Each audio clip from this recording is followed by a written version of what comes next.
Our mission is to make it so everyone can code, which is very ambitious. And what we need to do to make that happen is we need to index the entire open source supply chain, which we're doing code host by code host. I'm optimistic that supply chain security won't be as prevalent of a buzz term in the next couple of years, but it's definitely something concerning right now. Hey, this is Brian, and you're listening to Jamstack Radio, a bi-weekly series where we discuss modern web development with maintainers, founders, and developers. Jamstack Radio is brought to you by Heavybit, the leading investor in developer-first startups. For more information, visit heavybit.com. If you're interested in being a guest on the show, or if you'd like to suggest a topic, find us on Twitter at Jamstack Radio. Welcome to another installment of Jamstack Radio. On the line, we've got Justin Dorfman. What's up, Justin? Hey, how are you, Brian? Yeah, pleasure. You know, I think we've been on panels before, at least one panel. Maybe it's a tide lifting last year, but we've definitely crossed paths a few times. Yeah, no, I've been following you for a while. So it's, I didn't even know your name was Brian until recently. I was just thought, oh, his name's B. Dougie. So I'm going to call him B. Dougie. Yeah. So speaking of that, would love to know who Justin Dorfman is. Like, what's your background? How'd you get here? Yeah. So I started in Windows system administration. I did that for like 6 years. I was the IT guy. You know, I fixed PC load letters and stuff like that. And I then joined the startup world. And that's when I was introduced to Unix-like systems. So at this company called Mahalo, we used FreeBSD. So it was a very steep learning curve, but it was something that just kind of opened my eyes to a new world, which was open source adjacency.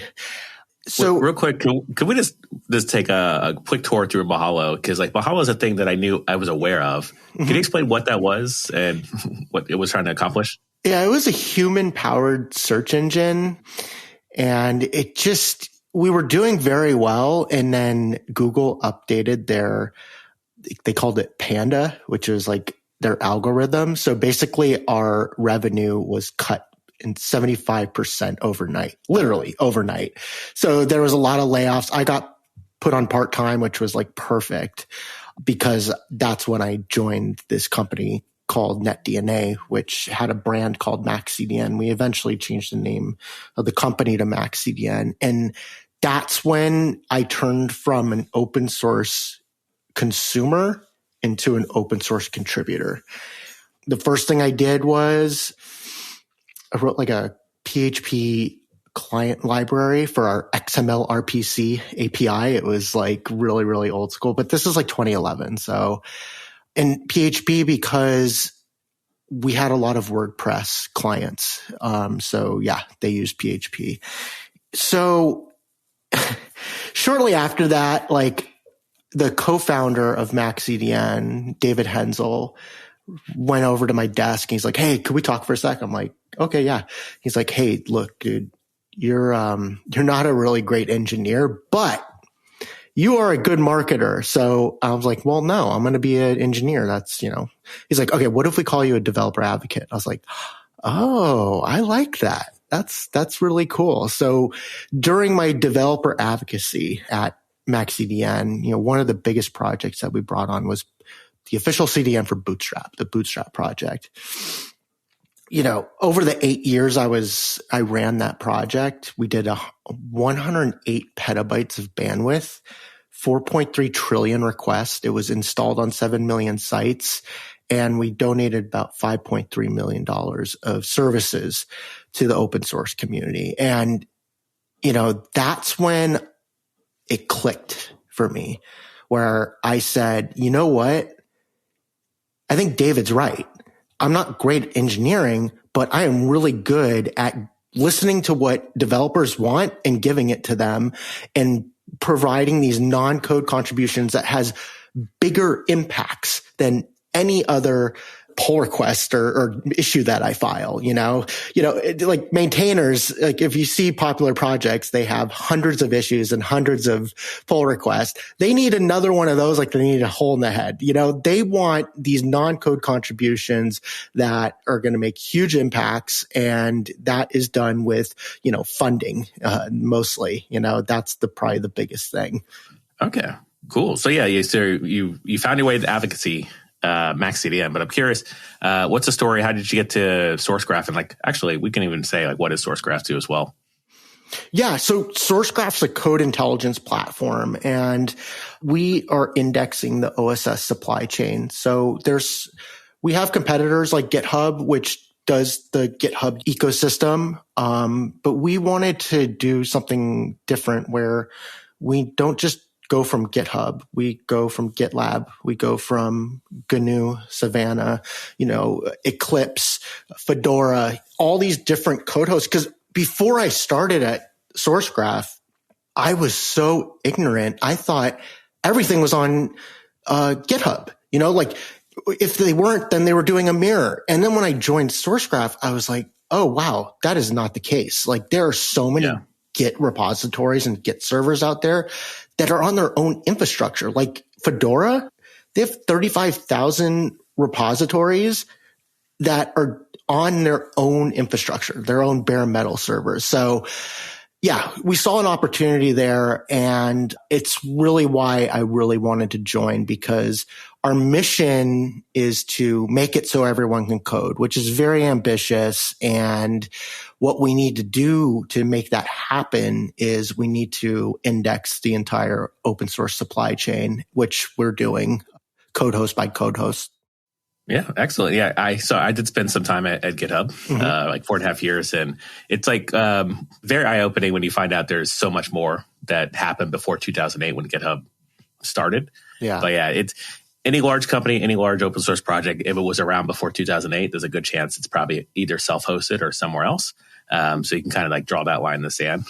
But yeah, it's also very ambitious to be. You said the code intelligence platform, which is making it easier for folks to code as well. So what is Sourcegraph working on right now to sort of fill that vision? So by the time this is live, we'll have scip.dev up, which is the skip code intelligence platform. It's a recursive acronym. But basically what it does is it makes it so you can precisely graph code using this protocol. And, for us, it's anyone can index text and code in that. But if it's not precisely graphed, where you have go to definition and find references and things like that, with these things that you see with else if, which skip is else if compatible, for the record. So, we wanted to basically, we're gearing up for all the world's code precisely graphed, and we're not going to do search-based navigation. It's all going to be indexed properly, and it's going to take a long time, but I think it'll definitely be worth it. Yeah, that's fascinating. So I did watch the recent, what I guess it was called Starship, the announcements, which is this also connected, the Skip, to what Starship was? I think Skip was mentioned a few times because of our go to definition and find references.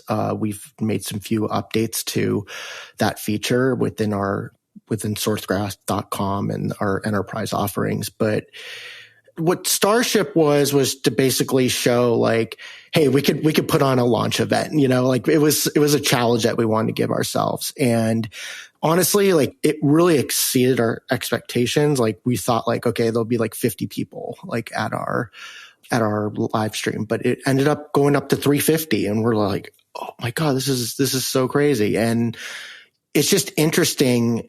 We switched from Slack to Discord, and I swear to God, everything kind of changed. For any DevRel out there who's still on Slack, I know it's hard. Trust me, we had over, I think, 3,000 users, but you got to think well, yeah, we have 3,000 users, but who's active, and switching over to Discord just changed the game for us. Like the way that our community communicates with our engineers, and it's just, I don't know. It's a little off a tangent, but I just wanted to get that out because it definitely helped with our promotion and also getting feedback from the launch event, the Starship launch event. So yeah, it's the game is changing, but we are changing with the game. Well, I mean, so you've been in DevRel for a while, but you did DevRel through the pandemic. Like everything completely shifted. Where at GitHub, our strategy completely shifted from we're going to go to conferences, we'll speak, we'll be amongst the community to now what? So it was streaming, it was video, it was interacting on Twitter, where previously it was like some sort of like social media manager or marketing was managing all those other properties. We're like, hey, we know the voice, we know how to communicate to developers. Yeah. And I think that the shift to the Discord as well has been really interesting to watch because I know of my side project, Open Sauce, but we created a Discord, this open source project that's sort of hanging out with the folks who like writing React code and solving cool problems. And we switched to Discord and we saw a sort of on-ramp of our community grow to like something even larger than I even expected, mainly just people wanted to talk about the same thing. Yeah. It blew my mind because like at first I was kind of hesitant. I was like, I don't know if we should leave Slack. But it's just amazing. People they're just more active on Discord, but also that's pretty anecdotal. I'm sure there's still really strong Slack communities, but for us and for our experience, and it seems like your experience, it's just been like a lot better. Yeah, I mean, I'm curious where this conversation is going to go in what direction, because I want to deep dive on more DevRel stuff, but also I want to find out what y'all are doing for the open source community. Yeah. So I'll put a pause on the DevRel thing. Like I saw an article that went out about how you're sort of supporting OSPOs, open source program offices. Yeah. So it seems like there is a big push to help support open source and code intelligence, because I think that's extremely valuable. If I'm working on something that's probably a smaller drop in the bucket than what you're all doing. Mm-hmm. But like my vision was always get more people to do open source. And the way to do that is get companies or projects to find and replace with contributors and like mentor. And so it seems like we're very similar spaces. So curious, like what your tactics are currently. Yeah. So, first I'm going to get to that question, but I'm going to paint a picture. This is something that I've been researching for a little bit. And, if you go to getbootstrap.com, you're going to see the logo and npm install bootstrap. If you type in npm install bootstrap, you'll get 7 lines. One saying, this has been successfully installed. One will say you can fund developers here. And what it doesn't say and what it doesn't show is the 5,300 people that contributed code to the dependencies of Bootstrap. And you're like, 5,300, that's pretty big, but how big? And I always thought like that metaphor of we're standing on the shoulder of giants. And when it comes to open source, we're standing on the shoulder of giants. And I'm like, no, we're standing on the shoulders of humans. And if 5,300 humans standed on each other's shoulders, it'd be like 6 miles high. That's really, really tall. I mean, it's like 11 of the world's tallest building in Dubai. It's like 11 of those stacked. It's 100 Statue of Liberties and around 30 of the Eiffel Towers. It's where you fly at the peak. So what you won't see when you hit npm install is that type of, verbosity when it comes to the people, the foundation of open source. So that's kind of just been my outlook ever since MaxCDN, is just how do we support maintainers and contributors of open source? And one way that I found, or a couple ways, is in-kind sponsorships, where you give product away for, like we would do free CDN service. And now what I'm doing is we're indexing the code bases, all the repositories for the Fedora project, for the Rust community. My day-to-day is to find out what the open source community's pain points are and then to find solutions. So like the Fedora leader, Matthew Miller, he asked us to index 35,000 repositories that just weren't on GitHub. And so basically their pain point was they wanted to have a complete exploded search repository of all the packages in Fedora. They couldn't do that before because they had their own infrastructure. So us to come in free of charge and build that for them and then index that into our code base helped them and it helped us. It got more code into our index. Another thing that we did was Bobby Hawley from Mozilla. He built a subcommand called Cargo Vet, and it's a tool that helps projects ensure third-party Rust dependencies, whether they've been audited or by a trusted entity. And security researchers can now audit 94,000 packages on crates.io through the command line, and that's made possible by us. So, that's kind of how I've always approached open source and giving back. It's, as I said earlier, opening up a pull request is very, very simple. Asking your boss to be able to donate this amount of infrastructure and time and resources, that's hard. Yeah. Asking for $1,000 a month for Open Collective, that's hard. Yeah. It's like, what's going to make the biggest impact? Yeah. And I think I'm right there with you too, as well. Like supporting some of these larger projects and solving some of their problems, or even like discovering their problems too, as well. Because I think a lot of folks, like on the surface, it's like open source, rah, rah, rah. Yes, let's do it. Hack to Profess currently happening at the time of this recording. Mm-hmm. But like what happens after October, or what happens after, that PR gets merged? Like how do we make sure that other folks can help replace and can also get intelligence on what's happening in community and projects? So supply chain security is a big one that, again, like I was close to, I actually had Faraz on here talking about socket. I just listened to that episode. It was really good. I love Faraz. Yeah. And we had a follow-up conversation on my other podcast, Secret Sauce, on YouTube. Mm-hmm. And he disclosed the idea of ransomware.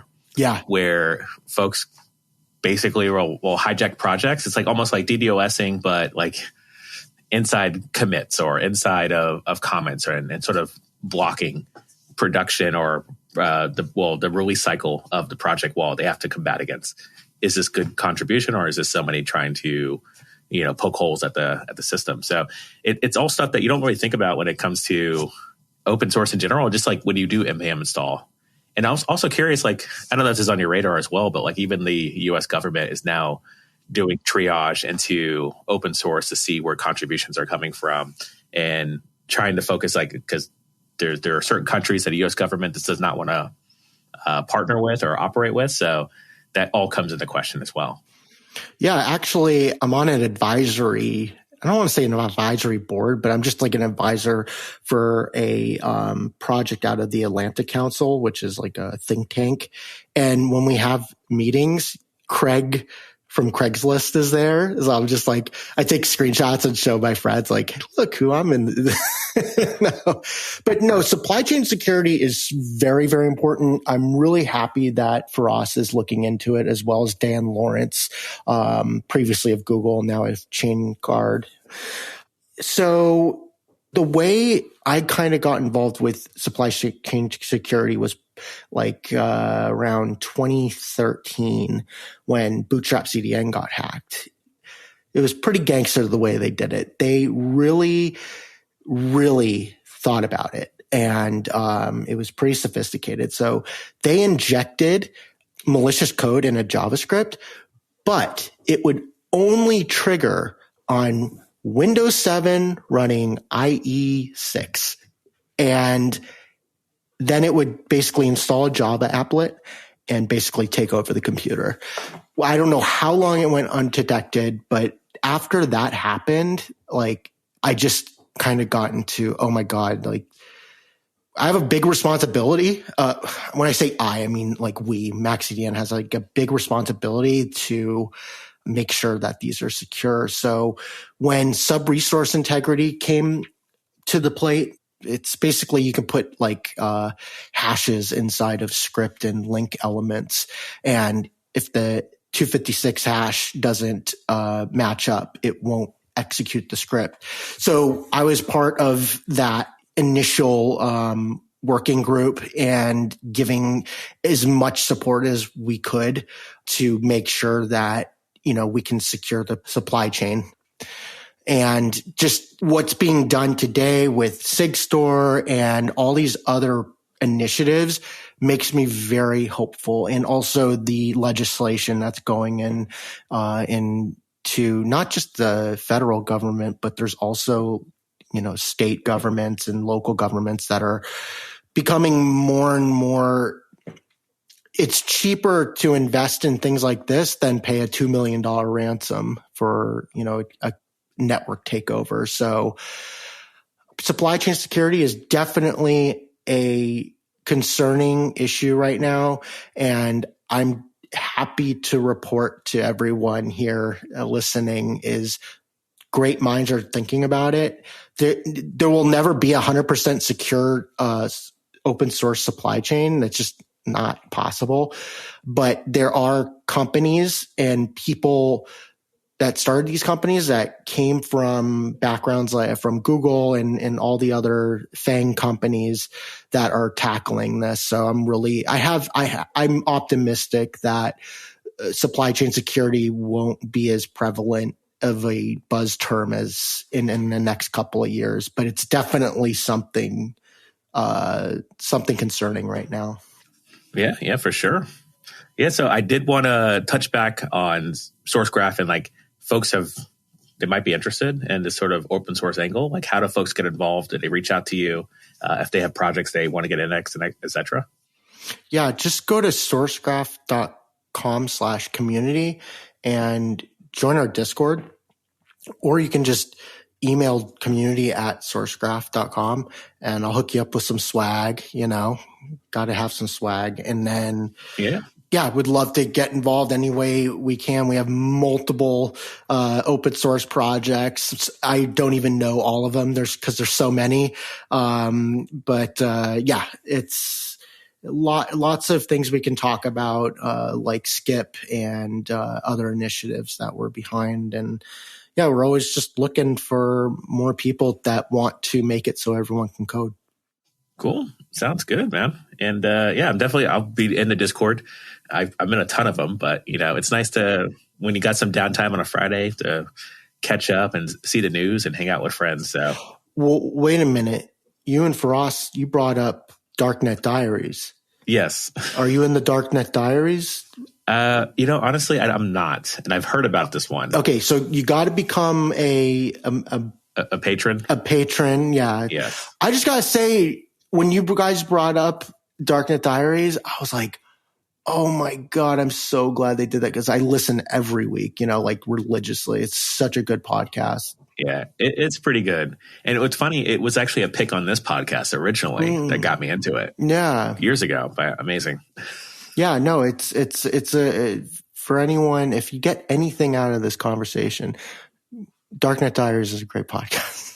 Yeah. And speaking of which, like we probably just transitioned to picks too as well. So these are jam picks, anything we're jamming on, music, food, tech related, nothing's off limits. So with that, like we already mentioned Darknet Diaries, like definitely like subscribe. It's worth a listen. Like I tend to listen to like on the weekend, like doing dishes and stuff like that.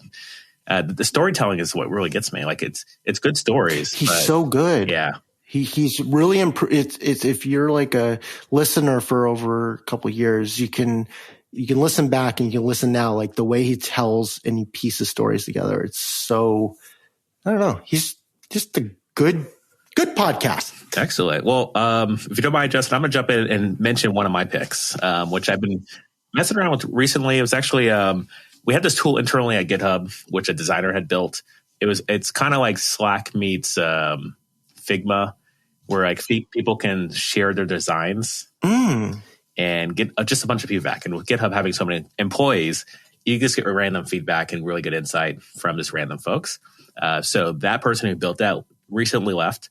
Honestly, I'm not sure if that's a public thing, but anyway, here we are. By the time this comes out, maybe they'll be public about it. But they're building this project called Campsite. Campsite.design is the URL. Ooh. And definitely worth checking out because, we've been using it for we have a very small team, like we're just getting started, but sort of sharing designs and getting feedback. The plan is to, just as you would scroll Instagram, actually a better example is not maybe like Figma meets Instagram.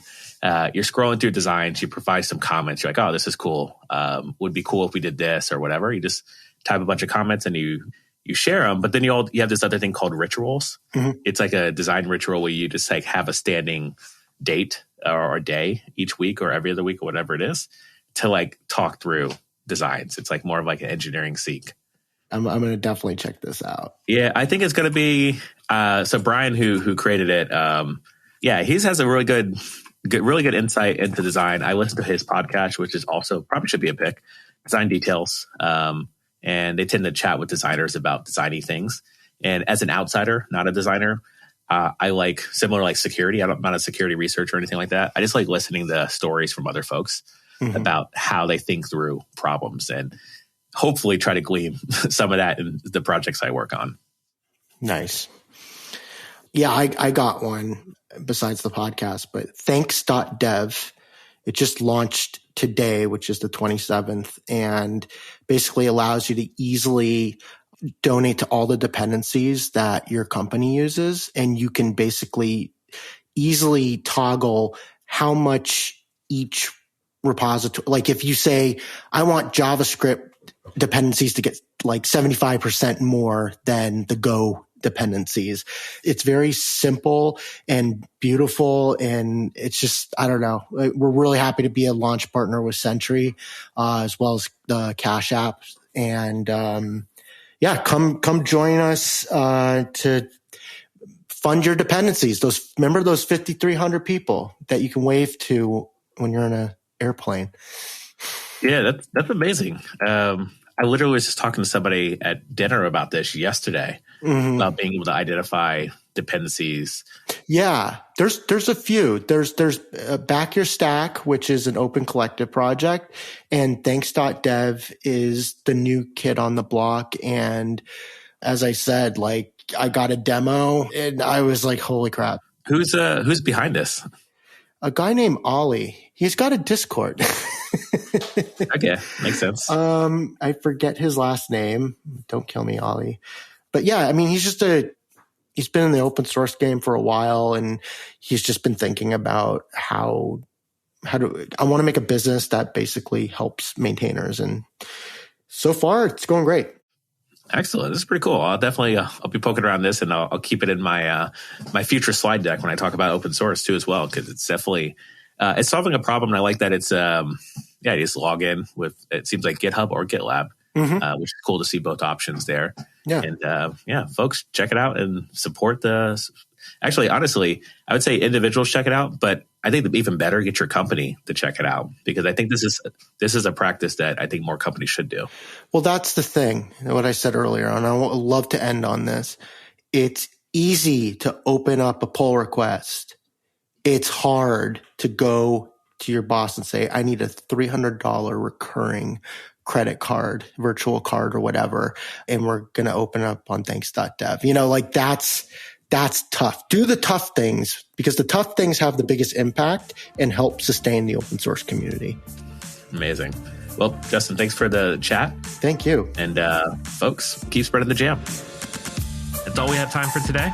If you're interested in being a guest on the show, or if you'd like to suggest a topic, find us on Twitter @Jamstack Radio. This show is brought to you by Heavybit, the leading investor in developer-first startups. To learn more about Heavybit, visit heavybit.com.